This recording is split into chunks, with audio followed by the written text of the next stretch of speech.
You're Gloria Steinem. Artista, escritora, conferencista e ativista pelos direitos das mulheres em todo o mundo. Gloria Steinem é a nossa convidada em Global Conversation. Há personalidades ilustres na lista das pessoas que receberam o prémio Comunicação e Ação Humanitária. No seu caso, como é que tudo começou? Qual foi o momento em que se tornou feminista?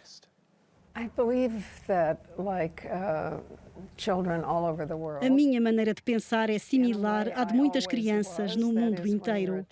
Eu também era assim. As crianças dizem: "Tu não mandas em mim."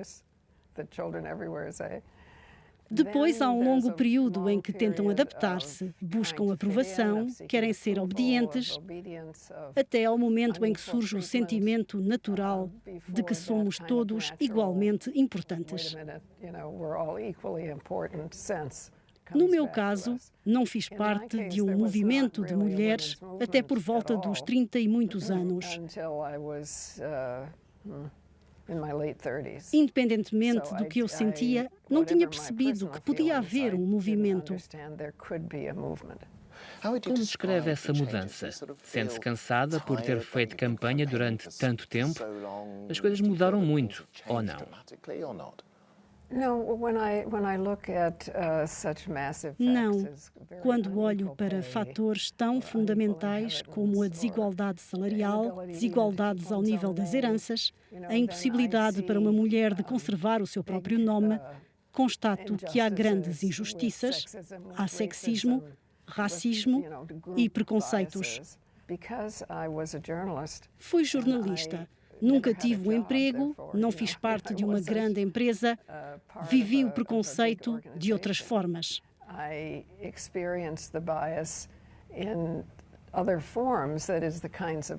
Por exemplo, ao nível dos trabalhos que me propunham. Mas não teria sido igual se tivesse trabalhado numa grande organização. Escreveu muito sobre a experiência de fazer um aborto em Londres. Quando olha para o que está a acontecer no seu país e refere-me ao Texas, como se sente? Em relação ao exemplo do Texas, a grande maioria das pessoas concorda que uma mulher deve poder tomar decisões em relação ao seu próprio corpo físico. Mas há 4 ou 5 homens no governo que estão a tentar impedi-lo. A ideia subjacente a esse preconceito, para o patriarcado, é a vontade de controlar a reprodução. Só as mulheres é que têm úteros, então há um desejo, uma necessidade política de controlar o corpo das mulheres. Isso faz parte da essência do patriarcado. É algo presente desde os tempos de Hitler. A primeira coisa que Hitler fez, e é importante relembrar que ele foi eleito, foi encerrar as clínicas familiares e declarar o aborto crime contra o Estado.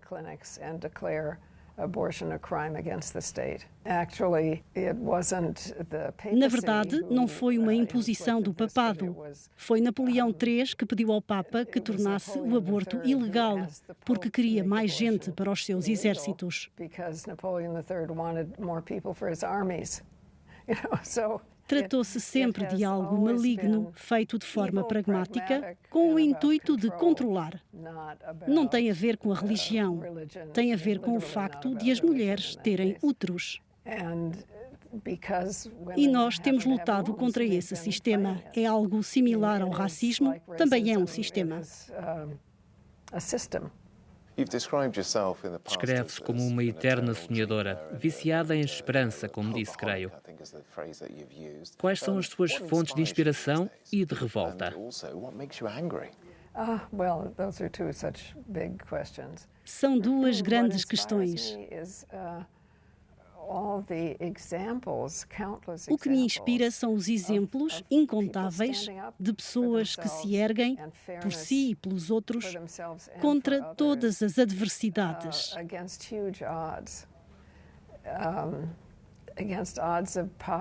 A pobreza, o preconceito, o ensino religioso. Esses exemplos são inspiradores. Na verdade, em todos os países onde já estive na minha vida, há crianças que dizem coisas como "Tu não és o meu chefe". E isso, por si só, é inspirador. Parece de facto inspirador. O que é que lhe dá raiva quando olha para o mundo de hoje? O que me dá raiva hoje em dia, Ainda conserva o mesmo fogo? acabamos de nos livrar de um presidente acidental chamado Trump. Ele está a lançar a sua própria empresa de redes sociais. Tenho esperança de que ninguém vai ouvi-lo. Trump não foi eleito por uma maioria de votos. Foi eleito devido a uma particularidade do nosso sistema eleitoral. E isso foi muito revoltante, devido à quantidade de coisas que dizia que não eram verdade, devido à sua presença. Lembra-se da invasão do Capitólio pelos seus partidários.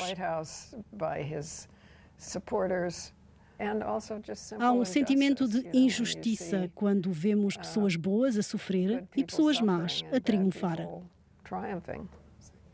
Há quem diga que estamos na terceira ou quarta vaga do movimento revolucionário das mulheres. Qual foi o papel desempenhado pelas redes sociais? Essa questão preocupa-me muito porque há um número desigual de mulheres no mundo que não têm acesso às redes sociais ou à eletricidade.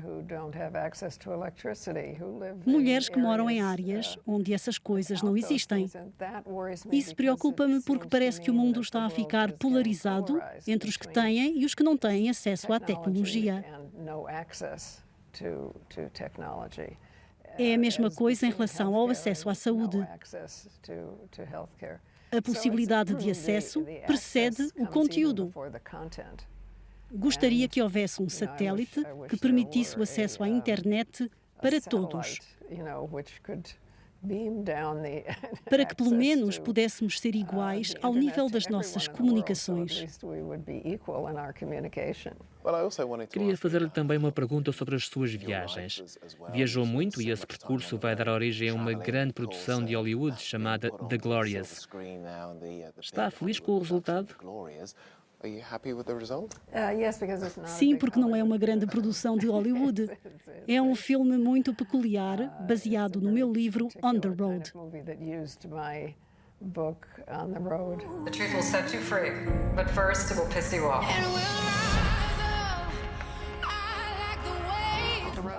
Confiei totalmente na realizadora. Ela fez um trabalho maravilhoso.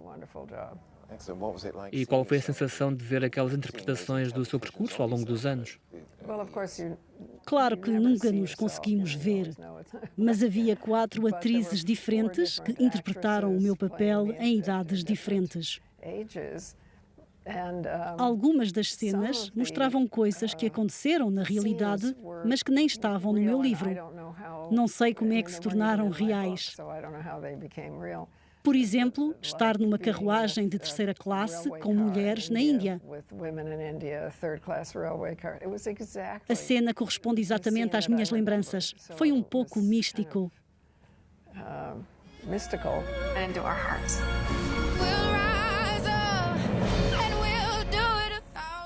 Deve ser bastante mágico ver no ecrã as suas próprias experiências. Quando olha para tudo o que viveu, tudo o que conquistou e tudo o que disse, como gostaria de ser lembrada? É uma pergunta difícil. Costumava colocá-la a outras pessoas como jornalista. É justo que me pergunte a mesma coisa. É justo que lhe devolva a pergunta. Gostaria de ser lembrada como alguém que tinha um bom coração e que tentou tornar o mundo um pouco mais justo e compassivo do que era. É um final perfeito, Gloria Steinem. Muito obrigado pelo seu tempo. Foi verdadeiramente um prazer. Thank you. Thanks. It's been a real pleasure.